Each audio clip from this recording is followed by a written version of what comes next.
Hello everyone, welcome back to my channel. My name is Hannah if you're new here, and in today's video I'm talking about all of the books I gave up on this winter. January, February, and March DNFs, or books I did not finish. I did 2 videos last year doing 6 months of DNFs and 6 months of DNFs. And I have so many this season that I need to probably do them quarterly. So without further ado, let's talk about all the books I quit and why. All right, I've got my notes up here, so bear with me. First, DNF of the year hurt me. It was Blackshot by Kennedy Ryan. Now, I love Kennedy Ryan. I have loved previous books by her. I've liked a lot of her books. This one I could not do. First of all, there is really bad fat phobia in this book. It's a super rough start in the beginning. Our main character is very insecure, and that's typically a main character I don't typically enjoy. So I was already kind of like, not super loving it, and then some fat phobia happened, and I was like, ugh. There was a line that says like, the pig loves slop, referring to a human being, and I was like, excuse you? And then 50% of the way through the book, there's cheating in this book, and for no reason. Like, the main character should have just broken up with their previous partner. Like, there was no reason to cheat.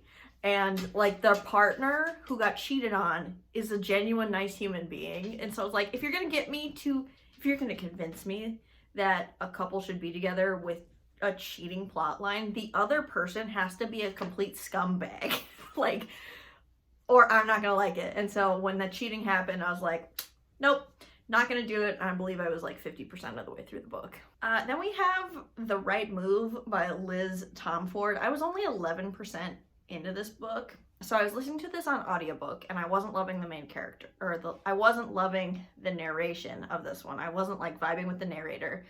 And then the main character was talking a lot about like infertility problems, and they got broken up with because they had infertility problems, but it was like kind of a dumb infertility. Like, she found out she was like a carrier for something, some type of like disease that like there's a chance she could pass it to her child. So her fiance like broke up with her before the start of the book. And I'm like, that's not infertility. Like, it's not necessarily, she's not necessarily infertile. She just has this like genetic marker that makes her susceptible, like passing this gene down to her child. Like, that's not infertility, but she was referring to it as infertility. And I was like, not only do I not really want to read about infertility in my romance books, the way that it was being talked about, I was like, kind of scratching my head, and I was like, what? That doesn't make any sense. So like, I just like couldn't do it. I gotta speed up. We got a lot to talk about. Okay, The Atlas Complex by Olivia Blake. I got 27% into this one, and I was super bored. This is a trilogy. This is the 3rd book in the trilogy. I loved book 1. I didn't super love book 2, and a lot of the things about book 2 that I didn't enjoy were more prevalent in book 3, which is why I quit. I couldn't do it anymore. I was like, I don't need to finish the trilogy. I'm kind of done with Olivia Blake, personally. Then we have The First Binding by R.R. Virdi. This is like an epic fantasy, and I only got 2% into this book. And I just, again, was super bored. Like, this was a time in my reading where, like, you really had to capture me very quickly. I just, like, had focusing issues, and I was not reading a lot. And so, like, I was just chewing through books, trying to find something that would hold my attention. And unfortunately, this one just wasn't. It was, like, kind of a bard walking into a tavern and, like, starting to tell a story, and I was just, like, snore. Like, honestly, like, it just wasn't super interesting to me at that time. This is possibly something I would give a second chance to, but I think at the time I was just like, I need something a little bit more, I need to be able to grasp onto something and like enjoy something pretty quickly in the beginning of a book. Then we got The Ginbot of Shantiport by Samit Basu. I was 26% of the way through this. Genuinely, this is it's me, not the book's fault. Like, I thought this book was funny. It was kind of fast-paced. It was interesting. It was an interesting, like, sci-fi premise. However, the things that were getting to me is like, it's kind of a weird sibling dynamic that I wasn't really vibing with, and I just, again, was not super engaged with it. Even though I thought it was funny and like fast-paced and like interesting, it's just like, it wasn't capturing me fully, and so I was like, you know what, I'm just gonna keep trying something else. So I put it down. So I recommend this one if you're interested in the premise. One of the siblings is a robot monkey, which was kind of interesting, but yeah, just couldn't grasp me when I was kind of at a low point in my reading. Deep as the Sky, Red as the Sea. Oh my gosh, 66% of the way through this one. Trigger warnings, rape, death. The issue I had with this one, this is supposed to be like a reimagining of the most successful female pirate in history.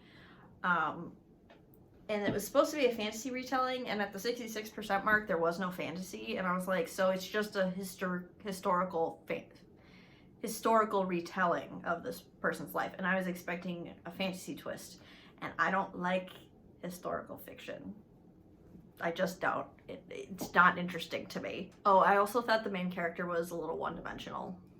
Next, we have The 7-Year Slip by Ashley Poston, and now this is a very unpopular opinion.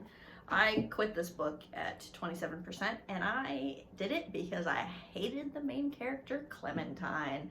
I thought she was very unlikable, and in an unlikable way. Like, I just wasn't vibing with her main character. I thought she was kind of pathetic. And as soon as, like, the love interest showed up, I was like, I just know this isn't gonna be for me, and so I quit. People love this book, though, so, like, don't take my word for any of these books. Like, honestly, take all this with a grain of salt. Then we have Icebreaker by Hannah Grace. I got 5% into this one. Not very far at all. And honestly, the writing was terrible. This was a new adult hockey player, ice skater romance. And genuinely, the writing was horrible. And it was very, I mean, these are college kids, and but it just felt very juvenile, both in its writing and in the characters. So, nope. EXORIA by Seth Dickinson. This is a sci-fi. This one really hurt me because I love the Trader Brew Cormorant and that series so much. And instead of writing the 4th and final book in that series, Seth came out with a sci-fi, and so I was like, you know what, Seth, I'm gonna trust you. I'm gonna try your sci-fi book, and this is a heavily, and it's like a first contact with aliens type story, and I was really into it in the very, very beginning. It's a little bit venomy, if you know, you know, a little, but it's sapphic venom. And I was like, oh my gosh, this sounds incredible. So like the first 10% was so good, so solid. The first contact part was incredible. And then the military took over the narrative, and we started getting points of view of like all of these military officers. And I was like, nope, I'm out. I don't like military fantasy, and I definitely don't like military sci-fi. And so this had so much potential in that first 10%, and then it was going in a direction that I knew I wasn't gonna like, so I quit. All right, this next one is a quit. I quit because of me, and that's The Reformatory by Tananarive Due. I got 52% of the way into this one, and like, genuinely, this is a super well-written, slow-paced horror about this boy who gets sent to he's like 12, and he gets sent to a reformatory, and his hauntings essentially start happening.